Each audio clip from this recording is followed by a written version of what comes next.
All right. Welcome to our deep dive on all things crypto. Yeah, this is going to be a fun one. Lots going on. Absolutely. The market's been like crazy lately, especially that like crazy surge that happened on December 16th. Oh, yeah. We're going to break down, what we saw with the market trends, regulatory updates. Oh, and we got some legal battles to talk about too, pretty juicy stuff. Oh, yeah. Can't forget the drama. You want to know what's going on, like the important stuff. Right. Without getting lost in all the weeds, Yeah. all the technical stuff. Yeah. We'll try to keep it nice and straightforward. So let's jump right into it. Yeah. So I think the biggest thing that jumps out is how the market is absolutely booming right now. It is. Global crypto market cap just hit its unbelievable, like $3.7 trillion. Yeah. And it shot up, get this, over 2% in just one day. That's insane. We're talking about, hold on, over $154 billion traded in 24 hours. Wow. Unbelievable. Yeah, those are some massive numbers. Huge. Okay, but here's something that's kind of surprising to me. Okay, what's that? DeFi, or, decentralized finance, isn't really keeping up with the rest of the market. Really? Yeah. It's still a decent chunk of the volume, like $13.34 billion worth, but it really hasn't seen much growth the last couple of years. That's really interesting. Maybe it could be because there's more competition now, from these centralized platforms. Yeah, could be. Or maybe investors are a bit, hesitant to go into this complex world of DeFi. I mean, who knows, right? Yeah, tough to say for sure. But definitely something to keep in mind. Totally. Okay, let's dive into those decentralized exchanges, or DXs as the cool kids call them. Right. So Uniswap, PancakeSwap, Radium, those are the big dogs, right? Leading the pack. In trading volume. Yeah. But it's interesting seeing PancakeSwap at number 2, Yeah, it is. Definitely a bit of a shift happening there. That reminds me, we should talk about stablecoins too. Oh, yeah, good point. Tether's still the king of the hill, but we're seeing some new contenders pop up. Like FDUSD, for example. State. Yeah. Who knows what the future holds there, right? Could shake things up. Okay, ready for a bit of a curveball? Yeah, hit me. Donald Trump. Wait, what? Yeah, his past comments about a potential, U.S. Bitcoin reserve are making headlines again. Seriously? Yep, thanks to a Forbes article. Ah, I see. But there's a twist. Okay. It's all based on an opinion piece that was on CNBC. Oh, okay, so I got to take it with a grain of salt then, right? Exactly. Yeah. So is this Trump being serious, or was he just, spitballing? Right. Well, we went back and listened to his actual interview with Jim Cramer, where he was asked straight up, hey, would the U.S. ever, hold Bitcoin in reserve? And what did he say? I think so. I think so. Classic Trump. Yeah. Always keeping us guessing. Right. Always get to go back to the source, Oh, yeah. Especially when it's someone like Trump who's known for, shall we say, ambiguous statements. We'll include a link. You can listen for yourself, form your own opinion. All right, so moving on, how about we talk about this lawsuit, the big one, involving Coinbase. Oh, yeah, Coinbase, one of the giants. And they're facing a lawsuit for over $1 billion. What? Over $1 billion? What's going on there? So it's Bitty Global Digital who filed it. Okay. And they're claiming that Coinbase, deliberately delisted wrapped Bitcoin, WBTC, Right. to basically give their own token, Coinbase BTC or CBBTC, an unfair advantage. Oh, I see. So it's are they actually trying to protect their users, or are they just playing a power play here? Exactly. Coinbase is saying that WBTC just didn't meet their standards anymore. Yeah. But, there's some critics who are saying it's market manipulation. Right. And what's really interesting about this whole thing? What's that? This lawsuit could totally change how crypto is regulated in the future. Yeah. It could set a precedent, for how these exchanges are allowed to operate. Yeah. Big implications for the whole crypto world. Absolutely. Definitely one to keep an eye on. All right, let's head south. Down to Texas. Yep. They're always doing things their own way. Yeah, they are.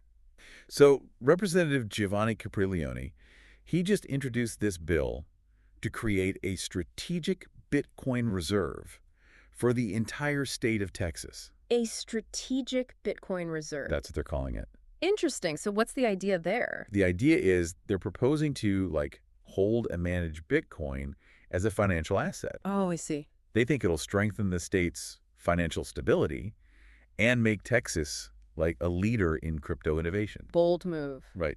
So does the bill lay out any specifics? Oh, yeah. It actually lays out the whole thing, how they'll acquire the Bitcoin, keep it secure, even how Texans can, like, donate to this reserve. Wow. If you want to dive deeper, Blockchain DXB did a whole episode on it. Definitely worth checking out. Awesome. I'll add that to my list. Okay, speaking of bold moves, What's that? Ripple, the company behind XRP, they're making some waves with their new stablecoin, RLUSD. RLUSD, huh? Yeah. Seems like they're gunning for, the big guys. Oh, yeah, going after USDT and USDC. Exactly. So what are they doing to make that happen? No, they're not messing around. They just got approval from New York regulators. Whoa, really? Yep, and they just finished tests for RLUSD on both the XRP ledger and the Ethereum network. They're moving fast. They are. Well, they're serious about this, that's for sure. Seems like it. And you know what? That focus on regulatory compliance, Yeah. that could be what gives them a real edge in this market. Makes sense. It's getting more and more crowded. Exactly. The CEO of Ripple, he's promising some official launch updates soon, so we'll keep you posted. Sounds good. All right, now let's head over to the UAE, the United Arab Emirates. Oh, yeah, they've been making some big moves in crypto. They have. First up, we have Zand, which is the first AI-powered digital bank in the UAE. And they're launching, get ready for it, institutional-grade custody services for digital assets. Interesting. So that means institutional investors can store their crypto with them? Yes. Right. Okay. So it's like bringing traditional finance and the crypto world together. Yep, and it's all under the watchful eye of regulators, so, That's legitimacy, yeah. Exactly. That's a big step. And they're not done. What's next? They're planning on launching an AED-backed stablecoin, too. Wow. Things are really heating up over there. They are. So while we're talking about the UAE, there's another player we should mention, Aspen Digital. Right. Aspen Digital. They just got this financial services permission, or FSP, from Abu Dhabi Global Market. ADGM, big financial hub. Yeah, major hub. Oh, yeah. So what's Aspen Digital all about? Well, they cater to high net worth clients. Okay. They offer like the whole shebang, trading, asset management, custody, the whole 9 yards. Sounds pretty comprehensive. But what sets them apart? Their big thing is regulatory compliance. They're playing by the rules. Oh, yeah, big time. Yeah. And that's, attracting some big investors. Of course, it makes sense. Investors want stability. They want to know things are legit. It's definitely strengthening ADGM's reputation as like a global crypto hub. Yeah, totally. Okay, so all this is, impressive, lots of growth, lots of innovation. Yeah, for sure. But before we get, too carried away, I think it's worth talking about this concern that Blockchain DXB raised about these centralized custody services. Oh, yeah, the kind that Zand is offering, right? Yeah. What's the concern there? Well, they're saying that, maybe these services kind of contradict the whole point of decentralization. Right. The thing that Bitcoin was built on. Exactly. That's a good point. It's like, if you're relying on a centralized institution like a bank to hold your crypto, is it really decentralized anymore? Right. Or are we just recreating the system we were trying to move away from? It's a tough question. Yeah, definitely food for thought. Is it a necessary compromise? Right. Or is it leading us down a dangerous path? Who knows, really? Lots to consider there. It's a complex issue. No easy answers. That's right. So we were talking about those centralized custody services, right? Yeah. And how they maybe kind of clash with the whole idea of decentralization. Yeah, that tension between, the ideals of Bitcoin and the realities of the financial world. Right. Are there any, potential upsides to those services, though? It's not so black and white. While it might seem like they contradict Bitcoin, they could actually be what brings more people into crypto. Really? Think about it. For institutional investors or just regular folks who are new to crypto, managing their own private keys, Yeah. it's scary. It is. It's like, I don't even know where to start. Right. It's intimidating. That's where these custody services come in. They offer that security and familiarity that people are used to from banks. Okay. Yeah, that makes sense. So it's more about easing people into this new world. Exactly. Meet them where they are. And we can't forget about the whole regulatory landscape either. Oh, yeah. Good point. Governments and, those big financial institutions, they're all about bringing crypto under their control, with regulations. Yeah. Centralized custody services with all their compliance and KYC stuff. Right. Could actually help crypto get more accepted into the mainstream. So it's not really about one being better than the other. Right. It's about finding that balance Yeah. between decentralization and, actually working within the system we have. Okay. So it's like an evolution in progress. Exactly. A lot to figure out still. Okay. I'm ready to move on to something a little more fun, I guess you could say. All right, what are we thinking? The metaverse. Oh, yeah, that's a good one. It's been generating a lot of buzz, to say the least. For sure. Changing how we interact, work, play. A lot of potential there. But it's hard to know what's real and what's hype, right? It is. There's a lot of noise out there. You've been doing some exploring in these virtual worlds, haven't you? We have. We've been reading reports, articles, even trying some of them out ourselves. Oh, nice. Yeah. It's a fascinating mix of, like, really cool innovation, creativity, but also, some uncertainty. So for someone who's just hearing about this for the first time, what is the metaverse? Like, what should I picture? Okay, so picture this. A whole network of interconnected virtual worlds. Like digital spaces where you can hang out with people, do things, Okay. You can even create stuff, buy and sell digital things. So it's like more than just browsing the internet. Way more. It's like you're actually in the internet. Whoa, okay. And it's not just one big metaverse. Nope, there are tons of different ones, like Decentraland, the Sandbox. You even have games like Fortnite and Roblox getting in on the action. Interesting. Each one's got its own vibe, its Yeah. own community, and some even have their own economies. Wait, economies? Like people are making real money in these virtual worlds. Oh, yeah, and that's where NFTs come in. NFTs, those digital things, everyone is going crazy for. Yeah, remember how they're like unique digital assets Huh. representing ownership of like art or whatever? Huh. Yeah, I remember. But I thought that was mostly just for collecting, not for actually using. Not anymore. In the metaverse, they're getting real world use. So like, imagine you buy a virtual piece of land in Decentraland. Okay, That land's represented by an NFT. You could build a virtual store on a it virtual store. and then sell digital goods or experiences also represented by NFTs. That's just like having a business in a video game. Kind of, yeah. It's pretty wild. We've seen virtual real estate sell for millions of dollars. Wow. And digital fashion going for big bucks too. But is it sustainable, though? It seems like a bubble. That's the question, isn't it? It's still early, a lot of speculation going on, but there's also this sense that the metaverse is like more than just hype. Yeah, so are we all going to be living in these virtual worlds someday? It's a good question. I think it's more likely that it'll become like an extension of our lives, a place to do things that you can't do in real life, Like, I guess, attending a concert from your couch or Mhm. trying on clothes before you buy them.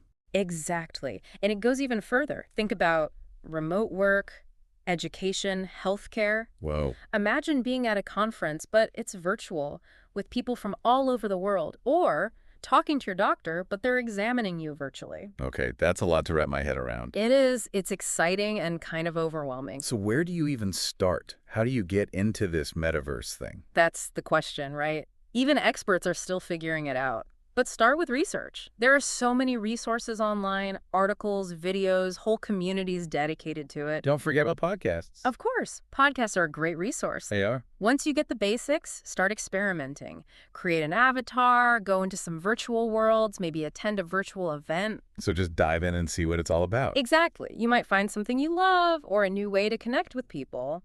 Speaking of connections, this whole metaverse thing brings up some interesting questions about social interaction, right? Like, who are we in these virtual worlds? Right, you can be whoever you want. An avatar that's totally you or someone completely different. It's a bit like a digital costume party. I like that, a digital costume party. But it brings up questions of safety, too. How do we make sure these spaces are inclusive, safe for everyone? Yeah, how do we prevent, all the bad stuff that happens online from happening in the metaverse? Right, like harassment and bullying. That's where things like community guidelines come in, moderation, maybe even new tech like reputation systems. It's a conversation we need to keep having. Okay, so we've got this booming crypto market, legal stuff going on, and this whole metaverse revolution happening. A lot going on for sure. But we're not done yet. There's one more thing we need to talk about. Oh, yeah, and it's a big one. Something really groundbreaking. We're going to dive into DAOs. DAOs. Decentralized Autonomous Organizations. All right, I'm intrigued. Tell me more. Yeah. Okay, so DAOs, decentralized autonomous organizations. Yeah, it's a mouthful, I know. It is, but you said they're a big deal. Oh, yeah, they're huge. Think about it, like communities coming together to achieve some goal, Okay. but without like a CEO or a board of directors calling the shots. So no one's in charge. Not in the traditional sense, no. It's all powered by blockchain and smart contracts. Okay, so instead of having a boss, it's like, what, a hive mind? Yeah, Everyone makes decisions. That's actually a pretty good way to put it. Decisions are made collectively by the community. How does that even work? Through voting on the blockchain, of course, so it's transparent and secure. So everyone gets a vote? Everyone who holds the DAO's tokens, yeah. Think of it like a digital democracy, but for organizations. So instead of owning stock, you own tokens. Yeah. And those tokens give you voting power. Exactly. Pretty cool, right? Yeah, it is. But can you give me an example, like a real-world example? Sure. Let's say a bunch of artists want to create a DAO to, fund and support their art projects. Okay. They could issue tokens that represent ownership in the DAO. Okay, I'm following. And then the members use those tokens to vote on which projects get funding, how they use their resources. So it's like a community-run art gallery, basically. Yeah, kind of like that. Yeah. But without all the traditional bureaucracy. No gatekeepers. I mean, that's pretty powerful, right? It is, and that's why people are so excited about DAOs. They could change so many industries: venture capital, philanthropy, even governance. Imagine a city run by a DAO. Whoa, citizens voting on everything. Exactly. It's a whole new way of organizing ourselves. But can they really make complex decisions, like manage real projects? That's the big question, isn't it? Yeah. It's still early days for DAOs. Right. There's a lot of experimenting going on. Some are more centralized than others, and there are challenges, like governance, security, making sure they can scale up. So they're not perfect yet? Not yet, no. Yeah. But they're pushing the boundaries. Do you think they'll ever go mainstream? That's hard to say. But the tech is getting better all the time. More people are becoming aware of them. Right. So as people get more used to this decentralized way of making decisions, yeah, I think we'll see more and more DAOs popping up. In all sorts of industries. Exactly. It's definitely something to watch. Well, that was a lot. Market trends, legal battles, metaverse, now DAOs. Yeah, we covered a lot of ground. A whirlwind tour of the crypto world. Hopefully everyone listening has a better understanding of what's going on. I hope so. It's a fascinating space. But remember, it's always changing. What's true today might be totally different tomorrow. That's the beauty of it, right? So stay curious. Keep learning. And don't forget to do your own research. That's important. All right, thanks for joining us on this deep dive, everyone. Yeah, thanks for listening.